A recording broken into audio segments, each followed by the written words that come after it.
तरीके से पूरे किसान भाइयों के साथ, महिलाओं के साथ, मजदूरों के साथ, युवाओं के साथ अत्याचार हो रहे हैं और हम सभी लोग मूक दर्शक बनकर के बैठे हुए हैं, हाथ पे हाथ रख करके बैठे हुए हैं। मैं आप सबसे कहना चाहती हूँ, ये लड़ाई जो है हम आप सबकी लड़ रहे हैं। और आज पूरा अन्नदाता, पूरे आज यूरिया डीएपी जो है फ्री में नहीं बट रहा है, डबल लॉक फ्री में नहीं बट रहा है, वो पैसे लेकर के जा रहा है, पैसे लेकर के आ रहा है, उसके बाद भी उनको यूरिया नहीं मिल रहा, उसके बाद भी उनको डीएपी नहीं मिल रहा है। व्यापारी जो है स्टॉक करके रखे हुए हैं और 1500 की बोली हमारी सभी पूर्व वक्ता ने बताया 2000 में बेच रहे हैं और 265 का जो यूरिया है वो 500 है। हमारे सारे का सारा किसान भाई दर भटक रहा है, दर की ठोकरें खाने को मजबूर है। मेरे प्यारे साथियों, मैं आप सबसे ये कहना चाहती हूँ कि आज बड़ी बड़ी फैक्ट्रियां आपने देखी होंगी, उसमें सुई से लगा करके बड़ी बड़ी गाड़ियां और हेलीकॉप्टर और हवाई जहाज तक बनते हैं। हमारे घर में जितनी चीज उपयोग होती है वो सारी की सारी चीजें फैक्ट्रियों में बनती है।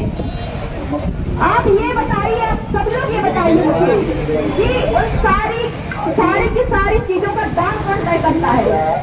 आप बाजार में मोटरसाइकिल खरीदने जाते हैं तो उसका दाम कौन तय करता है? वही तय करता है जो उसको बनाता है।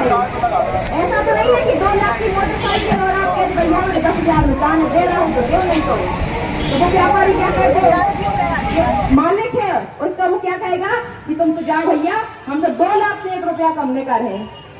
और आप सब किसान भाई जो 4 महीने तक खेतों में गड़े रहते हैं, चाहे कितने भी सांप बिच्छू किस तरीके के कीड़े मकोड़े खेतों में रहते हैं, चाहे बारिश का मौसम हो, ठंड का मौसम हो, हर मौसम में 4-4 महीने तक किसान फसल उगाता है।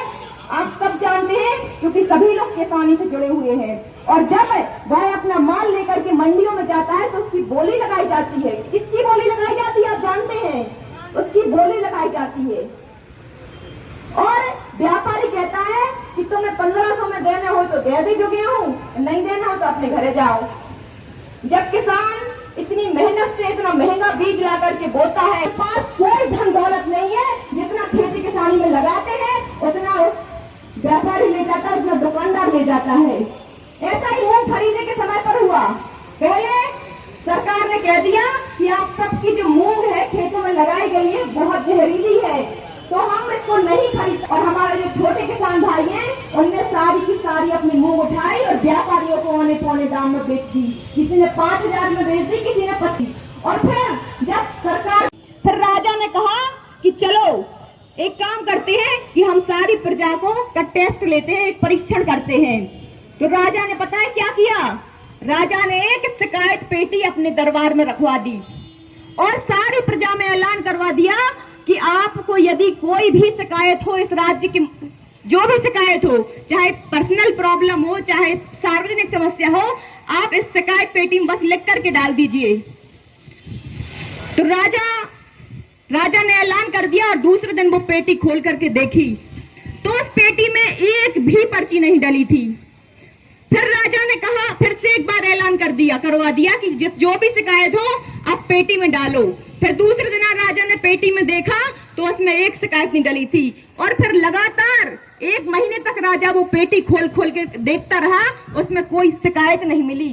फिर एक दिन ऐसा आया कि उस पेटी में जो है एक शिकायत मिली। आप जानते हैं वो शिकायत में क्या लिखा था? उस शिकायत में जो लिखा था वो आप सब सुन करके हैरान हो जाएंगे।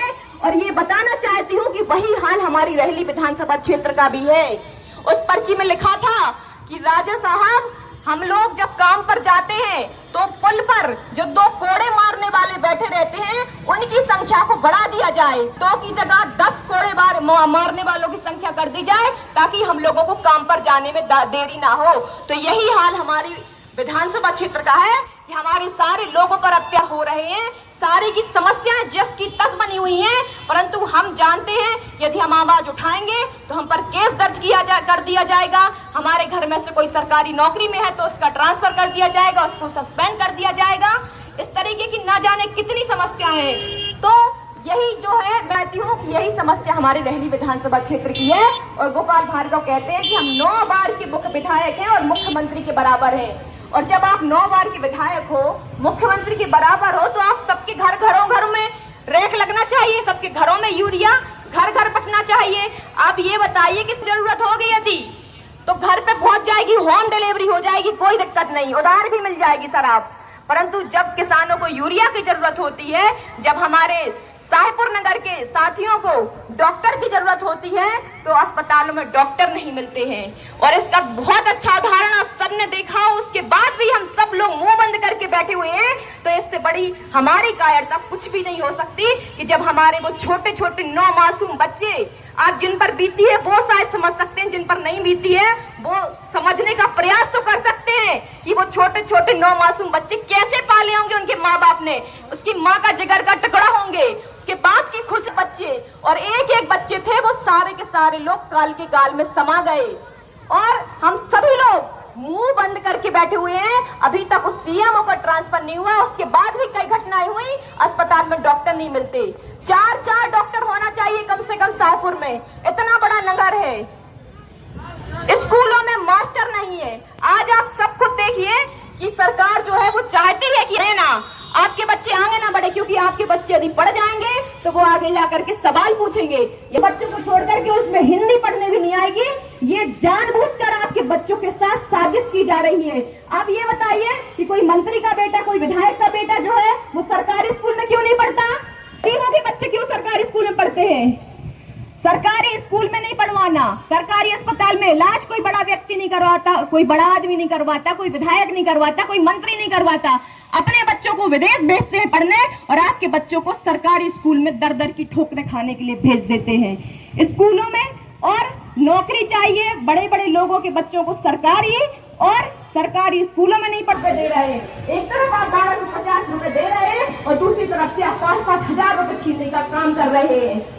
बिजली का बिल अभी स्मार्ट मीटर शायद कुछ के यहाँ लग गया होगा या कुछ के यहाँ नहीं भी लगा होगा। स्मार्ट मीटर को और हजारों हजार, 10-10 हजार, 20-20 हजार बिल आप सबके घरों में आने वाला है। तो सरकार 1000 देगी लाडली बहनों को, 2000 देगी और 3 के बाद आपसे 3000 की जगह पर 13000 लूटने का काम करेगी। और वो समझती है कि महिलाओं के वोट हम 3000 रुपए देके और 2000 रुपए देकर के खरीद लेंगे। परंतु आप सबको ये समझने की जरूरत है कि ये हमारे बगल में बैठी है, मैं इनसे जिनके पास में जाकर के इनका नाम पूछना चाहूंगी। ये हमारी, आपका नाम क्या है? कौशल्या जी है, साहेबपुर नगर की है। आप ये बताइए, इनको 1250 रुपए मिलते होंगे लाडली बहन के? बिल्कुल मिलते होंगे। परंतु आप ये बताइए कि आपके घर का बिल जो है, बिजली का बिल, वो कितना आया?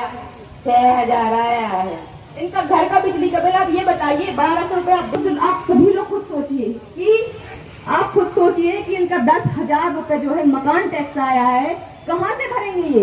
क्या इनकी कमाई है ऐसी कि 10-10 हजार रुपए मकान टैक्स भर देंगे, 6-6 हजार रुपए बिजली का बिल भर देंगे? नहीं तो ये 6-6 महीने अधिकारी लाइट काटते हैं। तो इस तरीके से अधिकारियों की मनमानी जो है पूरे साहेबपुर नगर में, मैं आप सभी लोगों से, साहेबपुर नगर के लोगों से कहना चाहती हूँ कि यदि आप लोग वाकई में परेशान हैं तो आप बस कहिए हमसे कि आपको ये लड़ाई लड़ना है, हम लोग आगे खड़े रहेंगे। अपनी यदि जान भी देना पड़े आपके लिए तो हम सभी लोग उसके लिए तैयार हैं। परंतु आपको हमारे पीछे खड़े रहना होगा। आपको, क्योंकि लड़ाई लड़ने की जिम्मेदारी आपने मुझ पर सौंपी है, हमारे इन साथियों पर सौंपी है। आपने मुझे विधायक नहीं बनाया, परंतु लड़ाई लड़ने की जिम्मेदारी मुझे दी है। तो मैं आप सभी लोगों से अनुरोध करना कि आपकी समस्याएं रहती हैं, बल हर वक्त आपकी समस्याओं को सुनने के लिए, उनके लड़ने के लिए, क्योंकि हम सरकार में नहीं है तो सरकार में पूरी नहीं कर सकते। परंतु आपसे निवेदन है कि जब भी अब चुनाव हो तो आप ऐसी सरकार बनाइए जो आपका जबरदस्ती ना ला दे, जो आपका जबरदस्ती बिजली के बिलों पर ना बढ़ाए, आपके घरों को आपके स्कूलों में पढ़ाए। और आज हम देख रहे हैं कि महिलाओं की स्थिति क्या है पूरे प्रदेश के अंदर। आज जिस वक्त हम ये भाषण दे रहे हैं, जिस वक्त आप ये सुन रहे हैं, उस वक्त भी कोई ना कोई महिला जो है इस प्रदेश में दरिंदगी का शिकार हो रही होगी, कोई ना कोई महिला बलात्कार का शिकार हो रही होगी। आज पूरे प्रदेश के अंदर एक दिन में 20 महिलाओं के बलात्कार किए जाते हैं।